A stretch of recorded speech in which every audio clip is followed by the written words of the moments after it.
Cinema Classics is brought to you by the Gateway Film Center, 1550 North High Street, Columbus, Ohio. Further details and showtimes online at gatewayfilmcenter.com. The award-winning Cinema Classics is produced by John DeSando and Johnny DiLoretto. Listen to the shows and read reviews online at WCBE.org and like us on Facebook. I'm Johnny DiLoretto. I'm John DeSando. This is Cinema Classics. We're at Gateway Film Center. We're talking about our next Cinema Classics title. What? I have a question for you. Oh, you're pointing at me frantically. You alarmed me. What was the biggest grossing film of 1954? Oh my God. I'm guessing it wasn't Rear Window, although that is probably what should have been the biggest grossing movie of 1954. Yeah. I'm assuming it was something a little more commercial. It is. Now, this is a pronoun. Object case. Okay. You. Them. Them. Who? It is. Who? It is an outrageously memorable movie about giant ants. Of course, I remember them. I mean, I didn't live through that, the release of them, of course. But yeah, when I was a kid, I would always see these movies on TV, John. And to be clear, we're talking about Them, 1954, is our next Cinema Classics movie. On what day would that be? You tell me. It's going to be Sunday, September 6th. At 2 p.m. Okay. Join us for brunch at noon. Yeah. Okay. So when I was a kid, I had this aunt, my favorite aunt, my Aunt Ada. I used to just call her Auntie. All right. And she is one of the key figures in my life who inspired in me a love of film. Oh. And I would stay the night with her. I'd spend the night at her house, and we'd watch movies like all day, all night. We'd get up in the morning, we'd watch, you know, these like old movies on television, and she loved these monster movies. And so I can remember seeing Them with her, and like there's the movie about the giant dude who's like all these sort of nuclear war. Well, they're right. They're coming. A lot of them come from 1945, the atomic bomb, from tests in the desert, and speculation that these were causing mutations. Sure. It started with Godzilla, right? I guess. So I think once Godzilla became a huge hit, Hollywood was thinking, okay, well, why don't we just make anything giant? Yeah. Instead of a lizard, maybe ants. Yeah. Right? Some of the other titles. It Came from Beneath the Sea. Mm-hmm. Tarantula. Right. The Black Scorpion. Okay. And The Beast from 2000 Phantoms. That'd be 20,000 Fathoms. You should have put that one in big. You should have upped the font on that one. Well, you can't trust me. That's exactly why. Yeah, that's cool. And The Beast from 20,000 Phantoms. Now, Fathoms. And The Beast from 20,000 Phantoms. But I'm going to tell you this, in that very year, Jules Verne's... Wait, all those movies came out in No. 1954? They're just right, yeah. But anyway, in that very year, 1954, the one that won special effects was not Them, but 20,000 Leagues Under the Sea. Right. Okay, but anyway. Well, that was a great movie. Yeah, and it obviously much better than Them. And it had Kirk Douglas and James Mason. Yeah, but... And a giant squid. All right, but who were the three people that we should remember from Them? From Them? The three. First of all, you're gonna these are people who weren't famous at the time, but then there are two of them. All right. First of all, the star is James Whitmore. Oh, James Whitmore. Remember him? Oh, kind of, you know, the middle-aged guy. Okay. Yeah. So he was in.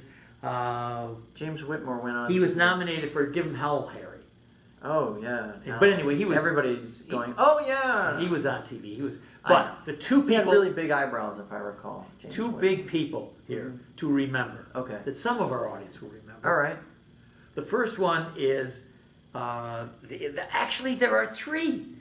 All right. The first one would be the most famous of all of them. Plays the FBI agent, and he's about 6'7", I think. No. Is he really that tall? Arness, I think he was. James Arness. I'm gonna look that up. I don't believe it. James Arness was 6 feet 7 inches tall. Watch this. How tall, hold on, was James Arness? He was 6'7", it comes up right here. All right. Look at that. All right. Man. Oh, I know. 6 feet So I think 7. he was taller than John Wayne. Yeah, John Wayne was not that right, tall. which everybody thought was going to play the lead in Gunsmoke, and he introduced him.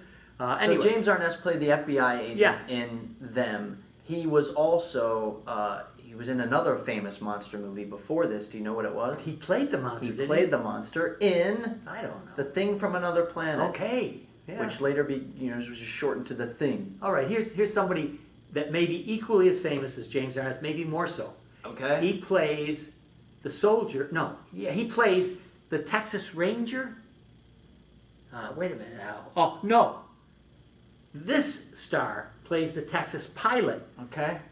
Who talks about seeing he talks initially about flying saucers. He says, all of a sudden I seen these flying saucers, 3 of them, a big one and 2 little ones.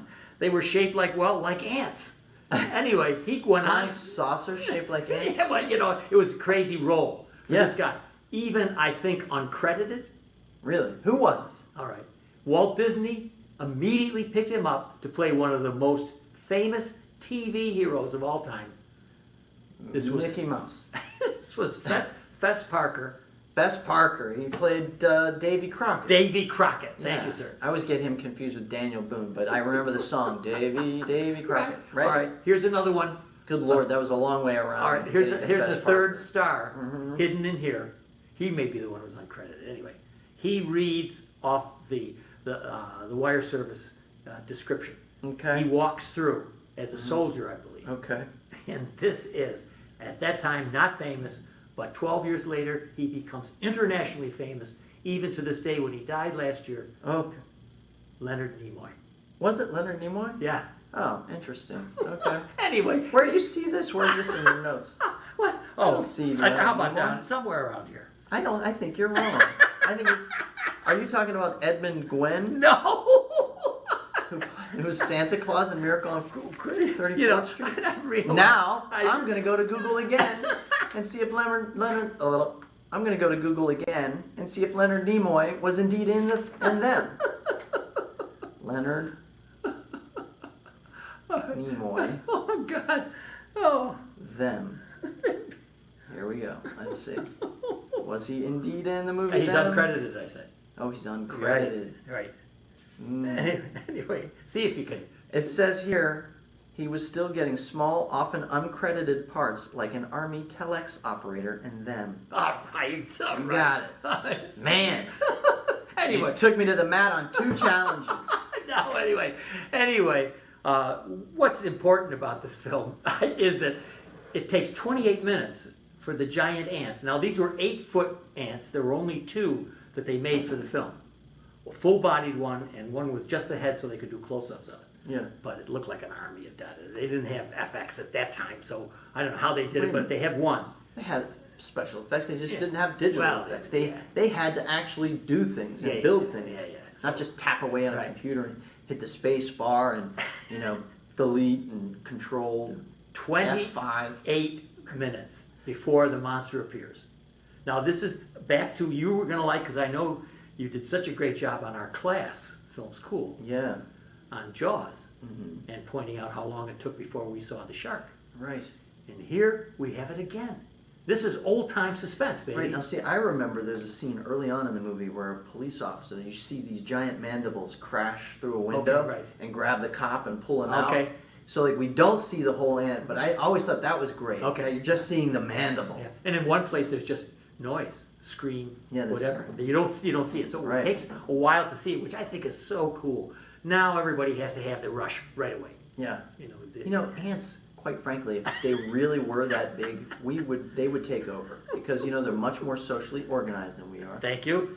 and they're much more diligent, and they got a better work ethic, And they're much more savage than we are. and they are savage, and they're strong. Yeah. Didn't you see Ant-Man? Oh, yeah. Oh, They God. do all kinds of stuff.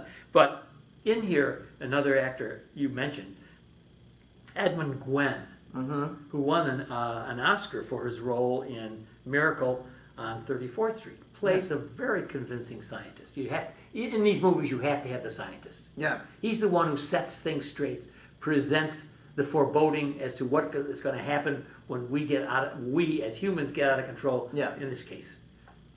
Well, this is interesting. You know what I think is interesting is all the number of great actors that you mentioned in here, and I think horror films have always the best horror films, the ones that stick with us. I know who you're thinking. Have great actors in them, because unless you believe that the people on screen are terrified or anxiety riddled or in real peril, unless you believe that, then the horror film does not work. That's a great point. And so even as something as silly as a giant ant movie really kind of comes down to the performances. Yeah.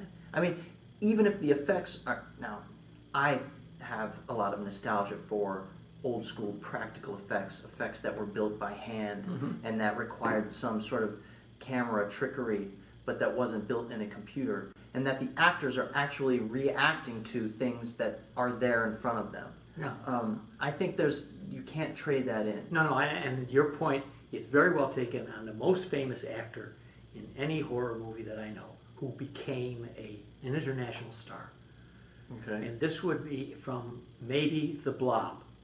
Oh, Steve McQueen. Steve Yeah, McQueen. he starred in The Blob. Yeah. Now, we were talking about all these little silly roles. There's on your notes, there's the movie, or you mentioned Tarantula. Yeah. Which was a giant tarantula movie. Do you know who plays an Air Force pilot in No, Tarantula? tell me. Huh? Tell me. You don't know? No. He became a bigger star, I would say, than Steve McQueen. No. Yeah. Jimmy Stewart. And a director. Jimmy Stewart. That's so silly. Clint Eastwood.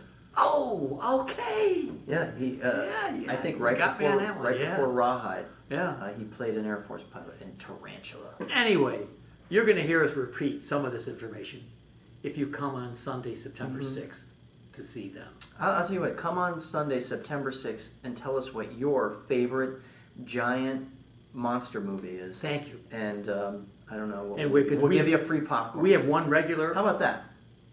Free popcorn to everybody who comes in to see them on Sunday, September 6th, and tells us what their favorite giant monster movie is. They get a free popcorn.